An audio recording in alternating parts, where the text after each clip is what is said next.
ನಮಸ್ಕಾರ ವಿದ್ಯಾರ್ಥಿಗಳೇ.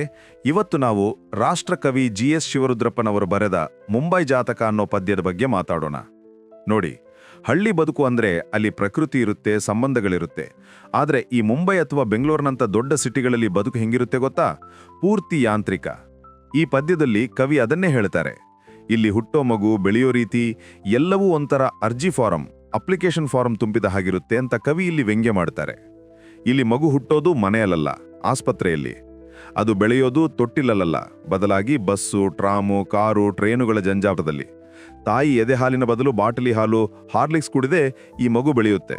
ಇಲ್ಲಿ ಸ್ಕೂಲು ಕಾಲೇಜುಗಳಿಗಿಂತ ಹೆಚ್ಚಾಗಿ ಕ್ಯೂ ನಿಲ್ಲೋದು, ಫುಟ್ಪಾತ್ ಮೇಲೆ ನಡೆಯೋದು, ಅವರಿವರನ್ನು ತಳ್ಳಿ ಮುಂದೆ ಹೋಗೋದನ್ನೇ ಮಕ್ಕಳು ಜಾಸ್ತಿ ಕಲಿತಾರೆ. ಇಲ್ಲಿ ತಂದೆ ಅಂದ್ರೆ ಯಾರು ಗೊತ್ತಾ? ಬೆಳಗಿನಿಂದ ಸಂಜೆ ತನಕ ಕಣ್ಮರೆಯಾಗಿ ಬರೀ ರಜಾ ದಿನಗಳಲ್ಲಿ ಕಾಣಿಸೋ ಸುಮ್ಮನೆ ಕೂತು ಕೆಮ್ಮುವ ಪ್ರಾಣಿ ಅಷ್ಟೇ. ಅಮ್ಮ ಅಂದ್ರೆ ಆ ಪುಟ್ಟ ಕೋಣೆಯಲ್ಲೇ ಇರೋಳು. ಕೊನೆಗೆ ಜೀವನ ಅಂದ್ರೇನು? ದಿನ ಬೆಳಗ್ಗೆ ಎದ್ದು ಓಡೋದು, ರೈಲು ಹಿಡಿಯೋದು, ಸಂಜೆ ಸೋತು ಬಂದು ಮಲಗೋದು.